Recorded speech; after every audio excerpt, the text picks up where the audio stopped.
Dans ce tuto, je vais répondre à une question qui va intéresser les premières et les terminales. Comment je dérive une fonction expo?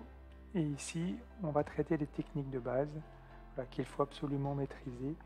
Dans une prochaine vidéo, nous aurons l'occasion de voir des exemples un peu plus compliqués. Pour répondre à cette question, on va partir sur un énoncé. Donc, on te demande de calculer les dérivées des fonctions suivantes. Voilà. Donc, première fonction à dériver, f de x égale e de x plus 3. Donc, on te demande de calculer le f' de x. Donc, comment se dérive e de x?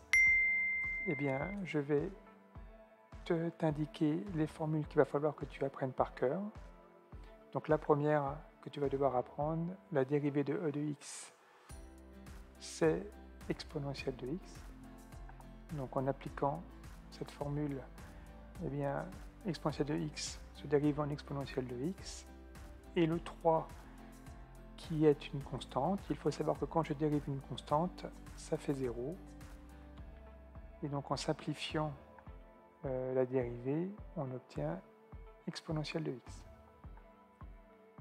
Deuxième fonction à dériver, f de x égale moins 4 e de x moins 5. Donc là, pareil, je vais calculer le f' de x. Je vais commencer par 5. Comme c'est une constante, je sais que quand je dérive une constante, ça fait 0. L'exponentielle de x, grâce à mon tableau, se dérive en exponentielle de x. Par contre, il faut faire attention pour le moins 4.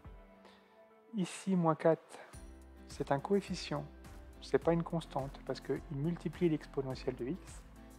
Il faut savoir qu'un coefficient ne se dérive pas, on le recopie.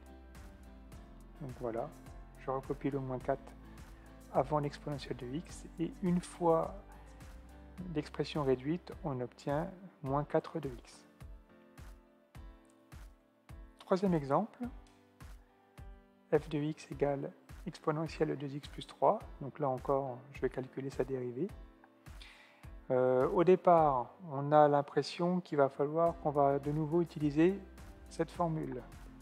Mais attention, quelque chose d'important à connaître, c'est que cette formule, on l'utilise uniquement s'il n'y a que x décrit en puissance et absolument rien d'autre.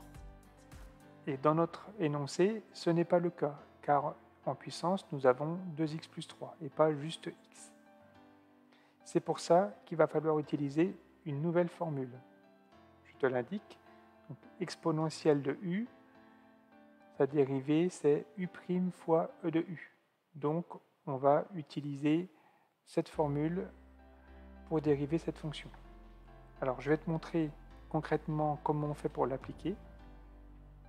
On commence par réécrire le même expo que celui de f de x. Donc je réécris exponentielle de 2x plus 3. Et tu vas le multiplier par la dérivée de l'expression en puissance. Ici, l'expression en puissance, c'est 2x plus 3. La dérivée de 2x plus 3, c'est 2. Donc j'écris le 2, et c'est lui qui va multiplier l'exponentielle de 2x plus 3. Une fois simplifié l'écriture, on obtient 2 exponentielle de 2x plus 3. Un dernier exemple. Voici ma fonction à dériver, 5 exponentielle de moins x. Donc pareil, je vais calculer son f' de x. Et là, la question que tu dois te poser, c'est quelle formule je vais utiliser pour dériver l'expo, sachant que j'ai le choix entre ces deux formules.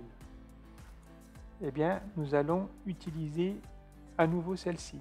Alors, tu te demandes peut-être pourquoi. Eh bien, tout simplement à cause du moins qui se trouve avant le x. Voilà. C'est lui qui me dit qu'il faut que j'utilise la deuxième formule et pas la première. Donc, je te remontre comment on utilise cette formule. On commence par réécrire le même expo que celui de la fonction. Donc, je réécris exponentielle de moins x. Et je vais le multiplier par la dérivée de l'expression en puissance. Donc ici, c'est moins x. La dérivée de moins x, c'est moins 1. Et donc, j'écris moins 1 fois exponentielle de moins x. Alors, c'est pas tout à fait fini. Maintenant, qu'est-ce qu'on fait du 5? Et donc, voici la question que tu dois te poser. Est-ce que 5, c'est un coefficient ou est-ce que c'est une constante? Oui, tu as raison. C'est un coefficient. Donc, on le recopie et on va le multiplier à moins 1. Donc, voilà, je prends le 5 et il va multiplier le moins 1. Une fois simplifié, ça me donnera moins 5 exponentielle de moins x.